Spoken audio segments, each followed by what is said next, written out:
Good morning and welcome to P&B Sports. My name is Abel Sunday, and guess what? Today is Christmas watch night, and of course I'll be having Solomon Obigwe, a badminton superstar. He will be with us live here on P&B Sport, and also we'll be having Walter Odige. We'll be discussing about all the drama about the Premier League. Just grab your tea because P&B Sport will start now.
Welcome back. It's P&B Sport here in the city of Abuja.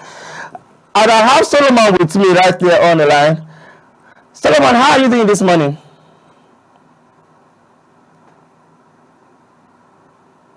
Can you hear me, Solomon? So I believe you've gone home for Christmas. Can you hear me? Yes, I said I believe you've gone home for Christmas. It was breaking. I said I believe you've gone home for Christmas. Sir? Can you hear me now? I have what? Yes, I can hear you now. I said I believe you've gone home for Christmas. No, I'm still in Lagos. Oh, okay. Oh, you're not traveling this time for Christmas. What did you say? I said you are not traveling this year for Christmas.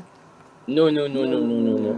I was supposed to travel to Benin, but I would go see my mom, but she traveled back to Enugu, so I can resume training from next year as early as possible. Okay, Solomon, let's dive into the conversation. How has it been? Of course, I understand that your sister is also a badminton superstar. How has it been growing up, seeing your sister playing badminton, and also you now follow suit? Just put us through. How has it been you growing up, seeing your sister playing badminton? Well, I would say I basically fell in love with badminton because my sister competes, and it was so interesting and it was nice.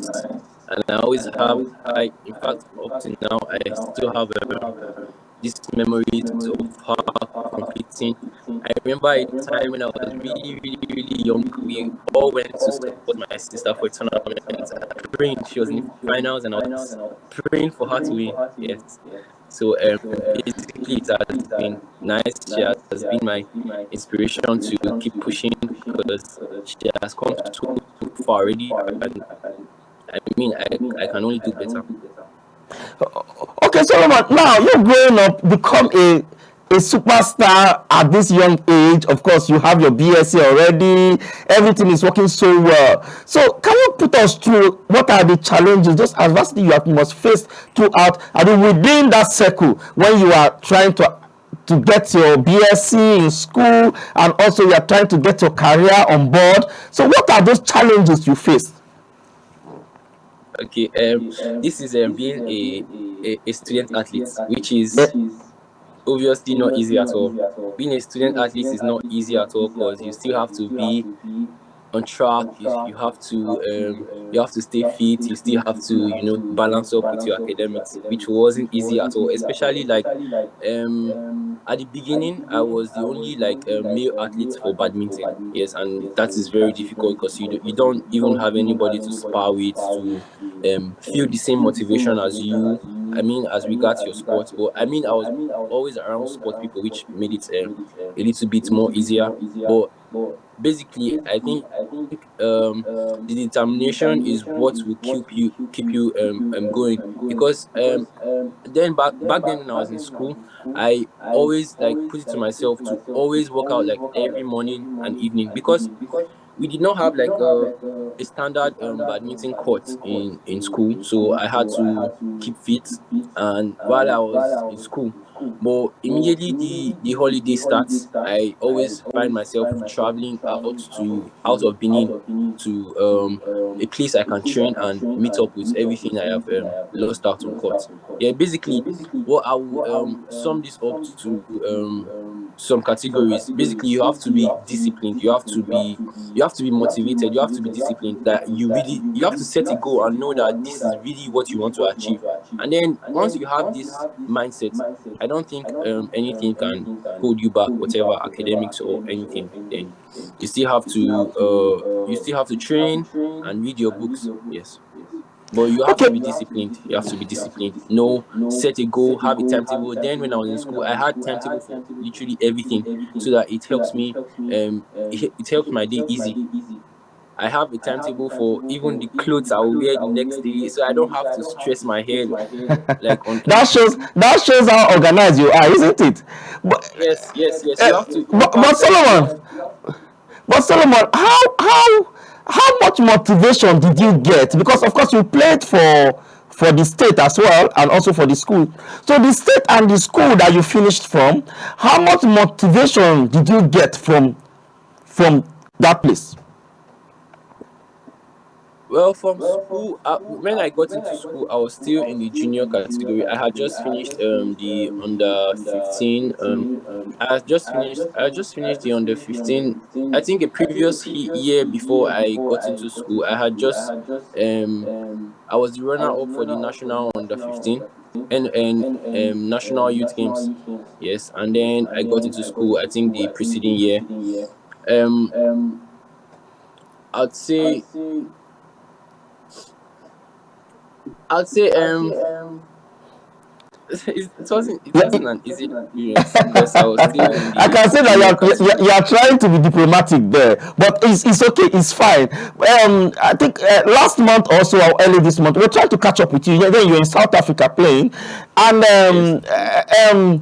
I wanted to ask, or how does it work? Because you are a Nigerian and you are representing Equatorial Guinea. Can you put us through there? Because I'm really lost there because I don't get is it that you are playing for a club Equatorial Guinea, or you are representing their national team? So can you please clear that part for me? Okay. First of all, I'll start by saying I had a goal, and my goal from the onset has always been to participate at the Olympics, Okay. representing Africa, and whatever country I'm representing in Africa, It it doesn't doesn't really matter. matter.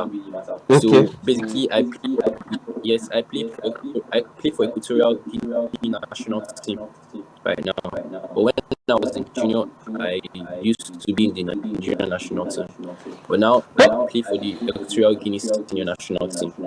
So okay. this was a personal decision, and I believe Nigeria has a lot of talent, and having able to manage all these many talents, I wanted to go somewhere that I could have the boost personally to um, achieve this goal, which is to get to the Olympics as a national player, as an African player. And I don't just want to go to the Olympics. I've always had this dream to go to the Olympics and make a presence, because previous years Africans that had made it to the Olympics, they always come out of group stage or just at the beginning of the of the chart. And I really dream to be a different player, and I want to make it. But first of all, I am very much focused on getting first of all to the Olympics. Okay, Solomon. Now, how is the training like? Like how are you able to cope? Because of course you are right here in Nigeria. So when there's a tournament, you have to go back to Equatorial Guinea to start your training, or you have your training program. How do they plan it for you? I have my coach over there in Equatorial Guinea, and I don't just go when I have tournaments. I go sometimes like months before tournaments to actually prepare with my coach. And while I'm in Lagos, Nigeria here, we communicate online. He gives me program that I have to meet up with, and I have my teammates here. I have players here that are really good in the Nigerian national team. We train together, and we have a coach that we work with here. But online, I also communicate with my coach over there, and he gives me program, and I'm able to execute and get back to him. And that's how it works online while I'm outside. But sometimes I have to travel like months before tournaments to prepare very well for my games. Yes. Okay, Solomon. Then 2 weeks ago you were in Abuja here for a tournament, and of course I Yes. was not around. We would have catch you down here to the stadium, but I was sent for an official assignment at Asaba, so I wasn't around in Abuja. So, but you came for a tournament. Can you tell us tell us what is that tournament? Tell us all about the tournament that you came here for in Abuja and how it panned out at the end. So far the tournament for this year, that was the biggest tournament for the year. With a grand prize of 1 million, which was Okay. tagged on the billboard. It's an all-star event. It's an all-star event. It includes club registration, your state, and anybody can participate in it. Yeah, it's the biggest tournament that's happened in Nigeria so far. Yeah, so So, everybody was there literally to represent. Yes. okay, now talking about club side, because you said something about club just now. So you are playing for, yes, you are playing for Equatorial Guinea, their national team. And Yes. what about your club side? Do you also have a club that you play for right now? Yes, I have a club. The club actually participated under a club at the just concluded All Star event. The club I participated for was Dexter Badminton Club, Dexter BC. Yes, it's a club It's in in Lagos. Nigeria, and personally, I have a good relationship with the owner of the club. He had I think for the very first All Star event that happened, it happened in Benin. It was hosted for my coach's birthday, and then I happened to meet this man, the owner of Dexter Club. Yes, and he was really interested and invested in me, and I think he took me to my coach and asked my coach that this is going to be, a great player, and my coach will take care of me and whatever it takes. Yeah, so basically, Dexter has been like part of my career also, and I was happy participating for him at this kind of big stage. Yes. So where is Dexter? Where is Dexter located? Is he in Lagos or where in Nigeria? Where is he located at exactly? Dexter is a club. There's particularly he's in Lagos, he's in Abuja, he's in Port Harcourt. He's So the like players are just spread around. Like it's not like you guys will just be in a pool. Just like, okay, let's say like football where you have this is their stadium or something. They play, or basketball is okay. This is their home court or stuff like that. It's just that you guys are spread around the country, or how is it done? okay. Dexter is still a young club. Basically, I knew him personally, like even before his club. He launched his club. His club Okay. was launched maybe like this year, early this year. Yes. So basically, Dexter, they don't have like a stadium of their A own gym for yet. They don't badminton. have a They don't gym have yet that that you guys at will the be. moment, and I Okay. hope future we'll get to that. Yes. Okay, I think that's okay. Okay, now lastly, let's wrap up with this because in P&B Sport we really don't have time. Let's wrap up with this. What is your advice to those young ones coming out and seeing you that okay you are in the spotlight, you're able to go to school at this young age, you are done, you are a graduate, you are also a superstar already, of course. You are waiting to go to the Olympics. By God's grace, maybe the next Olympics you should be there. That is in the United States of America, isn't it? You should be there. I pray that you make it. So those ones that are looking up to you, that okay, I want to what advice do you have to give them, those young boys that are looking up to you? Okay. First of all, I am a graduate. I have my BSc, and that is a fact. But I don't know if I'm a superstar yet, and I don't know if I'm Of course, I wait qualified. till that's you are a superstar. No, You if are a I'm superstar whether you qualified like it or not. You are. these younger athletes. But what I would say so far that has helped me in my career is to always stay disciplined. Don't go around looking for motivations, because like the loop is like this going up. When you feel motivated, the trajectory goes up like this, and like you are really motivated to train. And then when there's no motivation, you're just there. I always want to try my best to stay disciplined. Whether it's going well, whether it's sunny, whether it's rainy, whatever weather it is, you set a goal, write it out, let it be obvious, see it every day, and then work towards that. Stay disciplined, whatever, no matter what. Yes.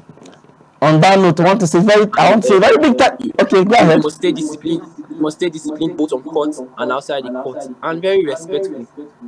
Because as an athlete, my sport teaches us also to be disciplined. Yes, to be respectful. Okay, on that note, I want to say very big thank you indeed for coming to our show this morning, and of course we pray that definitely you are going to make the Olympic next time, and we're going to have you and also interview you also on this show like this when you are in the United States of America. Of course, you are going to pick our call, isn't it? Yes. All right, thank you very much, Solomon. Okay, I've been talking to Solomon for the past 10-15 minutes now about I beg your pardon, badminton. And of course, you see the young guy is a promising superstar.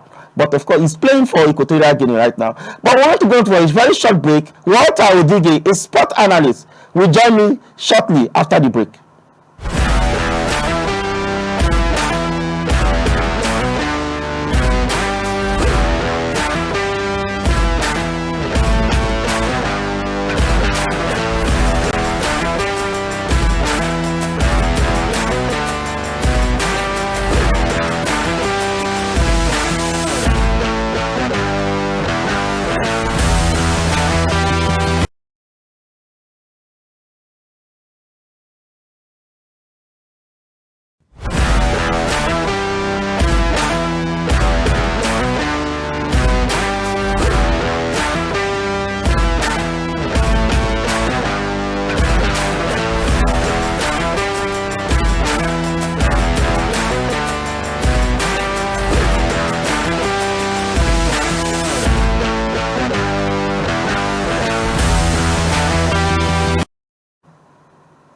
Welcome back. It's still P&B Sports right here in the city of Abuja. And of course, Walter Odige, a sport analyst from Lagos, is right here on the show. Sorry, Walter, how are you this morning?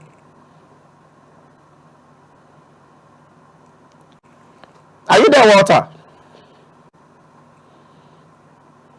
Hello? Walter Odige, how are you this morning? And how is Lagos?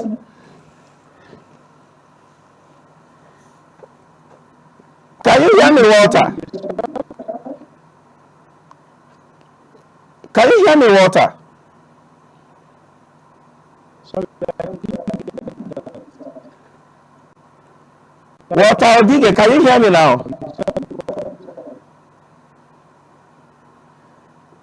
Okay, I think we're having issues with the audio. Walter, can you hear me now? Okay. Okay, good. So, Walter, how are you this morning? How are you preparing for Christmas?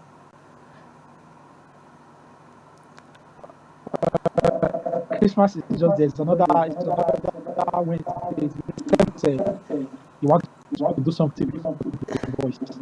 What today is wash night? Is that what they call it? Today is wash night, isn't it? Is that what they call it? So what are we having for Christmas? Of course, Baba is there with you guys. The president is in Lagos right now, so you guys have everything now. I didn't get the last thing you said. Sorry. I said the president Tinubu is in Lagos with you guys, so the Christmas should be pepper soup. Okay, pepper soup. Thank God you Yes. know the president is around. It's going to be pepper soup. But by God's grace, we'll do what we can do and have fun. Okay, let's go into the Premier League without time, because we don't have so many drama in the Premier League. We don't really have time to waste. I want us to start the conversation with Chelsea Football Club. You can see what Enzo Maresca have done. Of course, arguably, if you ask me from the beginning of this season that if Chelsea will be second by now in Christmas, I will not agree with you. But over time, the guy have able to steady Chelsea and making the team be formidable. And of course, I don't know what he has. So can you just put us through? What is your thought? Sorry, come again. I didn't get the last part. I said the guy has steadied Chelsea and he has made the team formidable. So can you give us your thoughts? Yes. Enzo Maresca has done a brilliant job so far as at Chelsea. Coming from where they were last season, I think what he's done is phenomenal, to say the least, because this was a team not just last season, for the past 2 seasons or 3 seasons, they've not finished in the top half of the table. They finished, I think, 12th last season. The upper season they finished 11th. So it's been really poor run of form. So people are trying to downplay his impact by saying he came to meet a team that is worth 1.2 billion. But that does not matter. There were other coaches that came. They've tried about 4 different coaches before he came in, and they could not do anything with a team that is worth 1.2 billion. So Enzo came in, stabilized the team, and it's make them more of a unit. Last season they showed glimpse, but the glimpse was down to Cole Palmer being extraordinary and been very good last season. But this season, as a team, as a unit, they are far more better than what we saw last season. They score more goals. They are the highest scoring team in the Premier League this season. They have they are a bit shaky in the defense, but it's okay since we can outscore our opponents. So that is good. That is allowed. And Enzo Maresca has won 2 Manager of the Month already this month. So I think it's been a revolution. And for me, what he has done at Chelsea, don't get me wrong, is the best of any manager this season. I know there's been onslaught at Liverpool doing quite remarkably well also, and there's Nuno Esperanto of Nottingham Forest. Nottingham Forest are currently 4th in the Premier League. But for me, I think it's Enzo Maresca. He's done a brilliant job at Chelsea. It's remarkable what he's done, taking that team that have struggled for 3 seasons consistently to top 2 and just 4 points behind Liverpool. My heart goes off for him. It's been an impressive performance for Enzo Maresca. Okay, what happened to Van Nistelrooy? When he took over Leicester City, we thought that, the Messiah has come. But all of a sudden, he's just taking the goal like basketball. I don't get what is going on. Can I get your thought there? His Messiah has not yet come. Messiah is coming tomorrow. Tomorrow that the Messiah is coming. But speaking of Van Nistelrooy at Leicester City, I think it's the size of the job. The Premier League job is such a big job.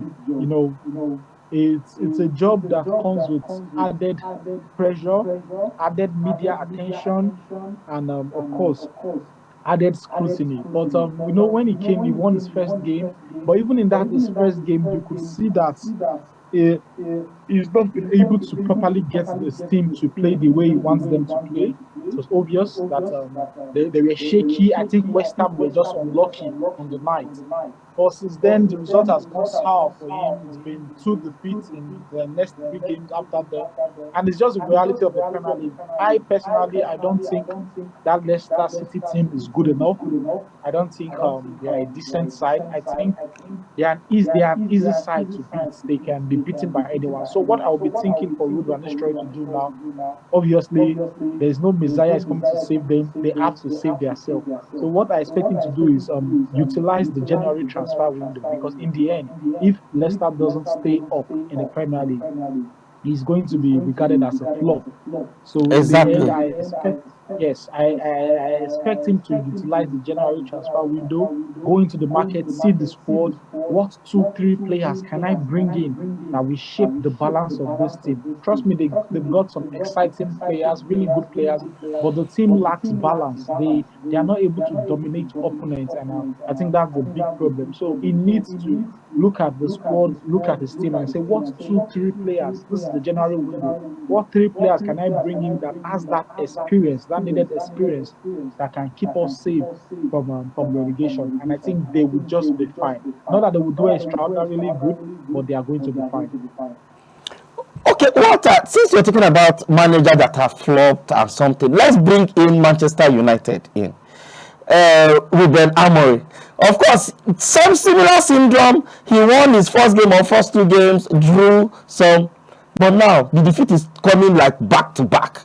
Look at what even happened with even the Tottenham game. I want to say, okay, that 4-3 was a very impressive result. My own opinion, though, you get. Then Yeah. look at what happened on Sunday. It was a sham, I'm telling you. So what will you have to talk about? Okay, what do you think Ruben Amorim have a prospect there in Manchester United if he's given time? The thing with football is, I have always said this, like, football is beyond the 11 players on the field. That's my belief about football. Football goes way beyond the 11 players on the field. Football has to do with the organizational structure at a football club or a national team. Nigeria have by far the best players in Africa, but we cannot beat our chest and say we are going to win the next AFCON. We cannot even say we will qualify for the next What I will not chop World Cup. rice, I want to So the thing, qualify now. We want to find rice to eat. We don't chop rice. let me continue what I was saying. So the thing is, football is beyond the 11 players on the field. Sometimes it's an organization. So I think there is an organizational problem at Manchester United. It was obvious that Eric Ten Hag wasn't the man. Why I was harsh on Eric Ten Hag, or why I felt he needed to leave, I knew it was not totally the problem. I knew him alone was not just the problem. The problem are the players. The problem are the board. The problem are the management. The way the club is being run is poorly run. And Ronaldo complained about 3 years ago. So now let me continue. So Eric Ten Hag was not just the problem, but why I said you are not the man to take this club forward is he has had the opportunity. When he came into United 2 years ago,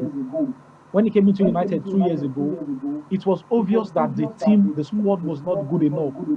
They were in need of rebuild. So Eric Ten Hag came and he has oversaw that process. And still, this is 2 years later, we are saying the same thing we were.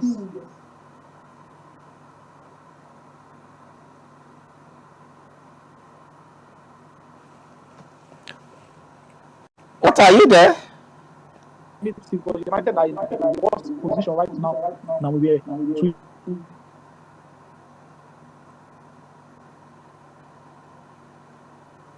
Are you there, Walter? It's like we're having issues with your network there.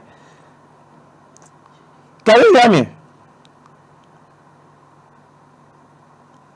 Okay, let's go on a short break. We'll be back shortly, and Walter will be here with us.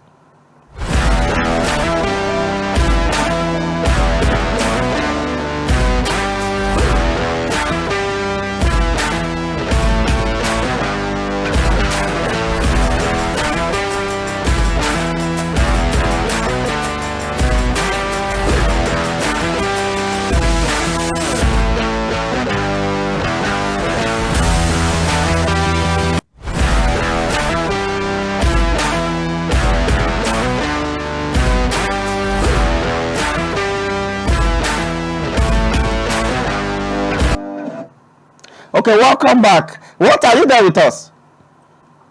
Yeah, I'm here now.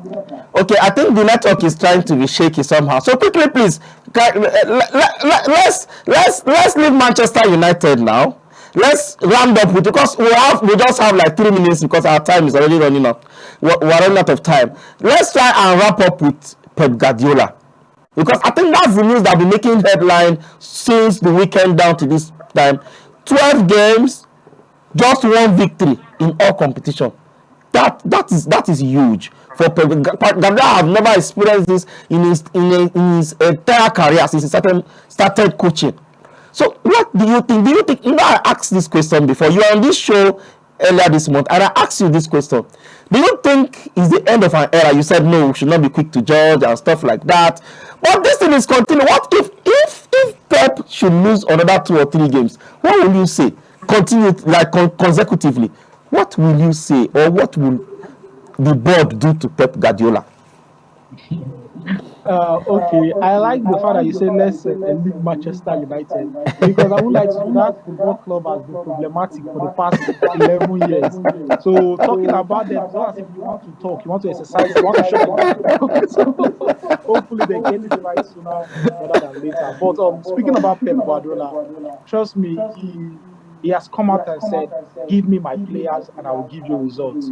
So I don't know the players he's talking about, but I think he's talking about Rodri. Rodri has been a big miss for him. Rodri has been a very big miss for Manchester City. People fail to understand that Rodri at Manchester City is equivalent to Ronaldo at Real Madrid, Lionel Messi at Barcelona.